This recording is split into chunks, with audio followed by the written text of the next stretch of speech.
Welcome to the Empowered Life. I am your friend, Ern Inyon. This podcast aims to inspire you to create the life that you want to live. If you are not yet a subscriber, be sure to subscribe and get notified when a new episode is posted. Now let's go on with the show. Hi everyone. My beautiful mother-in-law asked me to talk about hope. So here it is. There are three phases of hope. The first phase is hope is a psychological trick. I hope it is going to be sunny here in our place tomorrow because my family and I plan to have a picnic. I hope that the war in Ukraine ends soon because I'm so fed up with the expensive gasoline. We hope poverty will end. Hope in these statements are wishes. Wish means a strong desire of something that is out of our control. We don't have control over the weather. We don't have any control when the war in Ukraine will end. And we are not in the position to end poverty soon here in the Philippines. The problem of using hope as a wish is it makes you restless, anticipating every moment where in fact you have absolutely no control over the outcome. As we anticipate, we forget to enjoy life as it unfolds. This is why it is a psychological trick. It tricks your mind into believing you have control over the outcome. It is a trick because it makes you forget that you need to adjust to whatever the outcome is. It makes you unrealistic. The reality is you simply do what you can do, and what you can do, you will do. What you cannot do, you cannot do. That's all there is. Some people, after praying so hard, when things don't go their way, they start blaming God, even cursing Him. They become disappointed to the Almighty as if they really had a hand on the situation. It is simply an indication of our inability to adapt to the situation. It is the lack of maturity and discernment. Remember that how you respond to any situation, that whole psychological process is entirely your own drama. Your drama has nothing to do with reality. You just allowed yourself to be identified with how the whole drama transpired that you think it is life. We only suffer because we badly manage our thoughts. Just to be clear on this is not about the prayer. Nothing against prayer. We can pray all we want. My suggestion is instead of praying for the outcome, we pray for discernment. We pray for whatever happens, God will give us the strength to do the right thing. The second phase is hope is a way of thinking. Hope is the belief that your future will be better than today and you have the power to make it so. If you just say that hope is the belief that your future will be better than today, period. This is just a wish, just like the first one, a psychological trick. You have to act on what you are hoping so it goes beyond optimism. No one can guarantee what the future will be, even we act on it. After pandemic, no one can. However, we increase the probability of having a better future if we act on it. So in this perspective, hope triggers us to imagine what life could be. So how do you do this? First, you need to have a vision and break it down into goals. Goals are the cornerstone of hope. You need to desire your goals. Your desire should be strong enough so you can achieve your goals. I have conversed with several people ranging from early 20s to late 40s regarding how to have a better future. And it is so sad to say that many do not have a vision about their future. When we interview applicants to work at Trails, we always ask them, how do you see yourself 5 years from now? Or what is your 5-year plan? Sadly, many find this question so hard to answer. I believe it is not about they don't have the capacity to envision. It is more about they are afraid. I believe many people do not attempt to craft their goals because they are afraid to fail. Having no goals means you will not fail. Well, it sounds logical, but you will not succeed either. Success is reserved for those who are willing to fail, for failure is just a part of success. In Proverbs 29 says, "Where there is no vision, the people perish." This is so true. My vision is what makes me get up every morning. It it what makes me alive throughout the day, pursuing something that will make people around me better, the industry that I am serving, and of course myself. It is what gives me joy and fulfillment. So without any vision, there is absolutely no growth. Without growth, you die in installments. Another reason I believe why many people do not have goals is because of the trauma they experience in life. A relative of mine, let's call him Patrick, had a girlfriend whom he loved so much. But the girl cheated on him and went for another guy.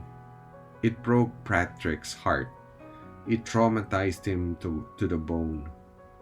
After that episode in his life, Patrick never loved again. He got involved with several fling relationships but never got into serious one. He never married until he died because he did not believe in marriage. So when you experience trauma in life, it affects your goals. You tend to aspire for short-term, easy goals instead for the long-term ones, or avoid making one entirely. This is what we call avoidant goals. I will give you an example. One of my lifelong goals is to write a book.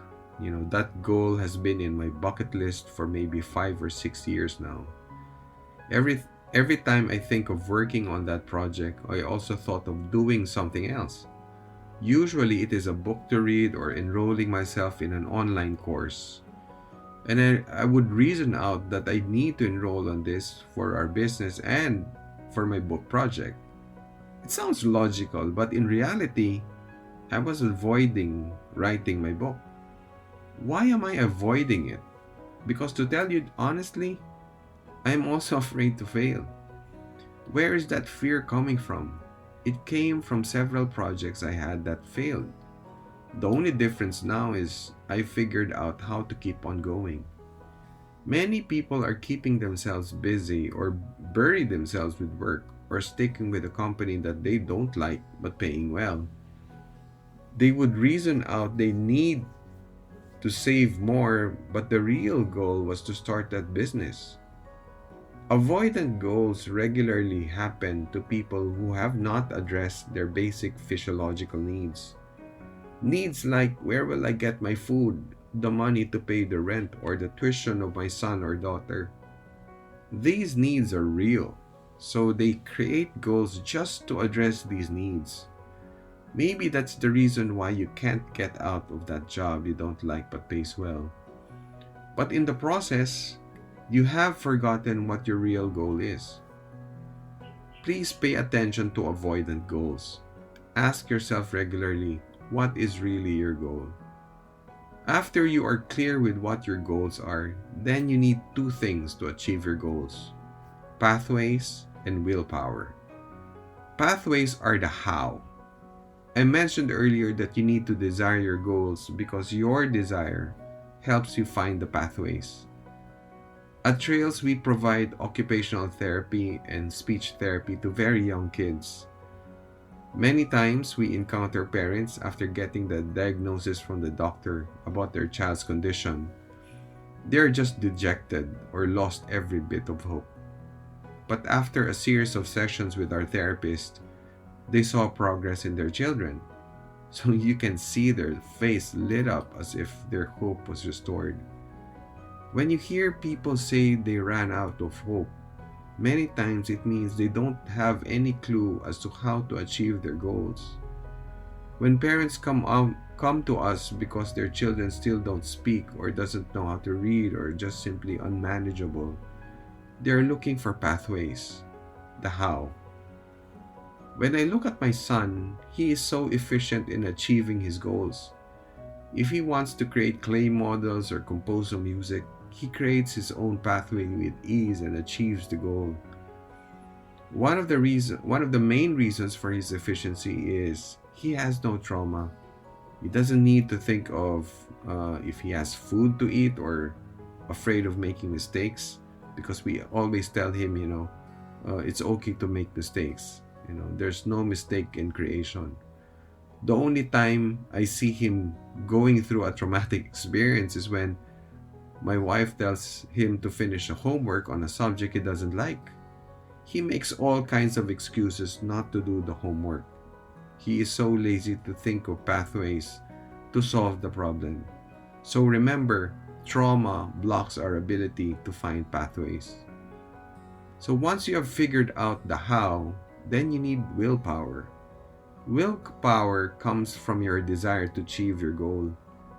The stronger your desire, the more you want to overcome any adversity. The thing about willpower is that it is a limited resource. Trauma also drains your willpower. If you're busy just trying to address your physiological needs, you may not have the willpower to work on your real goal. When my wife and I attend a conference like the Kerygma conference before, after the conference, I can see everyone is so hyped up, even us, so motivated to start anew.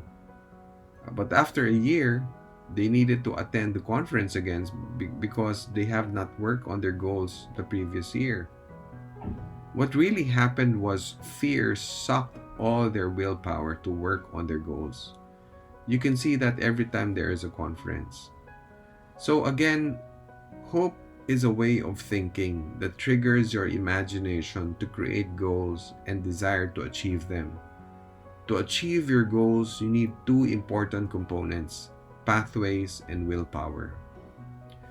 The third phase of hope is a social gift. Hope doesn't happen in isolation. It happens because we are all connected.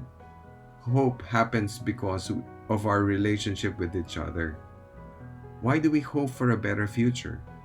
Because we want to create more memories with our loved ones. Because we want to build a better future for our children. We want to impact others because we hope they too will have a better future. To my beautiful mother-in-law, every moment with you, Mommy, is a memory worth keeping. There are many places we haven't been to. There are many moments that need to be captured. We keep on dreaming because we want to create more memories with you. Hope is born when we start to imagine what life could be. Nurturing hope is a way of telling our children to keep on dreaming of what life could be for them and for the next generation. When we dream, we harness the power of imagination. When we harness the power of imagination, we harness the power of hope. Thank you so much for listening, friends. Please rate and review this podcast and share it to your friends. Until next time, blessings always.